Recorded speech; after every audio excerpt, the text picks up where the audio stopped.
Hello folks, and welcome to Zhreknews. Today we're going to talk about chemistry and its effects around the world. We're going to have with us 4 scientists from different parts of the country that have taken their time to address us some chemistry topics about where it is used, about how it affects us, and global warming. So without further ado, we're going to go on with the first scientist. This is Adrian Science from Zhreknews, and in this section I will be talking about medicinal chemistry and its contributions. Have you ever wondered how the medicines that cure diseases came to be?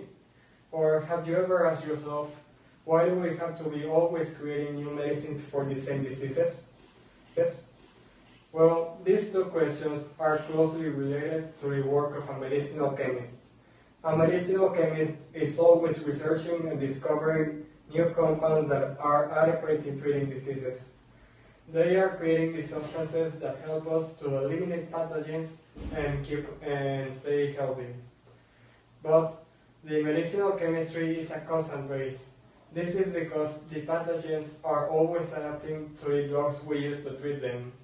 So a medicinal chemist should be always developing new compounds that are able to treat those adapted pathogens. Basically, the medicinal chemistry is the science behind the medicines that protect us from the enemies that we aren't able to see. Good morning, everybody. I'm the scientist Manuel Salazar Serna, and I'm going to speak about the effects of chemistry in our food.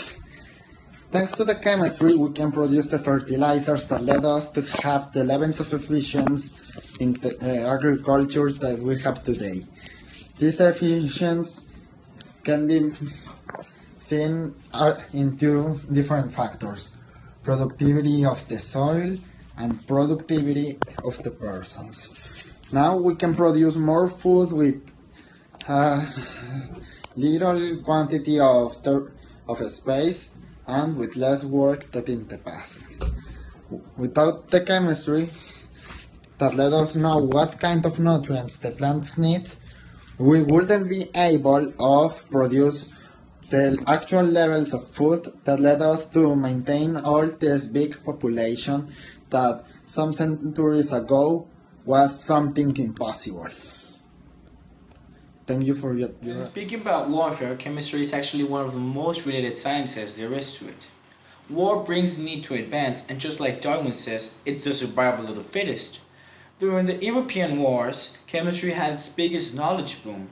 Hitler was trying to build a Holocaust to kill lots of Jews. The others were trying to build the first nuclear bomb, and it was certainly a topic that generated lots of controversy. Later, after the Second European War ended, the Cold War began. Millions of people died during that period. Nah, just kidding. The Cold War wasn't a war like so. It was more like a struggle to see which of the world powers made more scientific achievements. Then, the space race came. The time when the 2 greatest world powers were fighting to send a man to the moon. Can you imagine the biggest minds in a country gathering together just to win a fight that was mostly because of pride? I could actually go all day long saying other examples, but they just wouldn't be enough.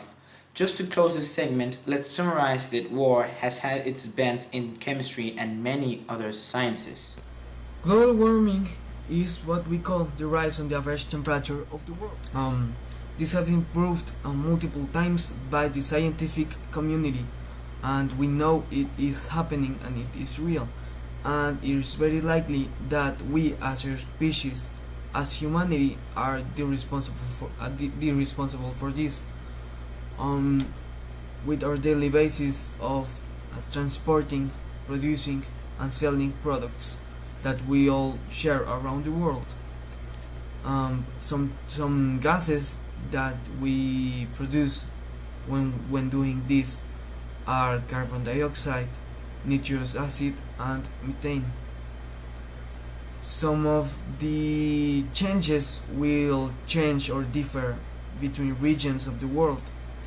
Some of the expected changes are rising sea levels, changing precipitation, expansion of deserts, heat waves and heavy rainfall and snowfall, which is the world's way to regulate its own temperature.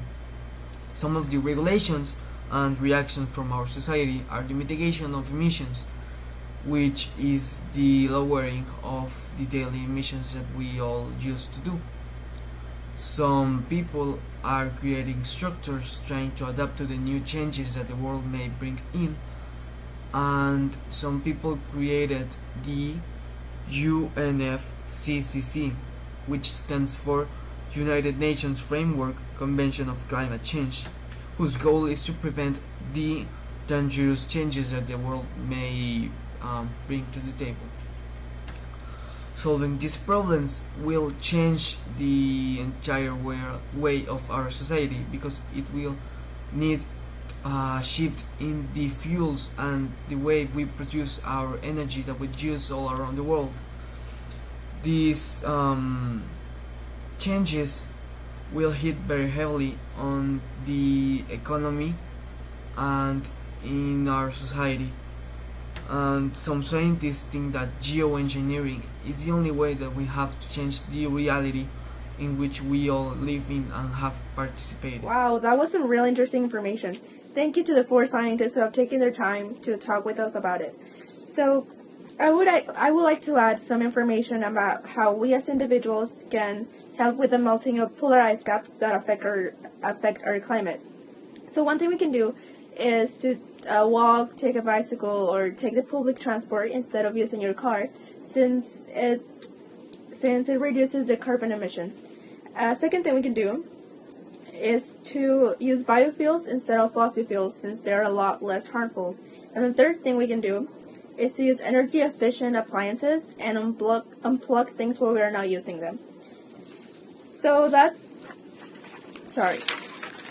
I think overall we can say that chemistry is of great importance in our modern world, since without it we wouldn't have the products or the technology we have today that make our lives easier and more productive. So that was all, guys. I hope you enjoyed Zhreknews, and see you next time.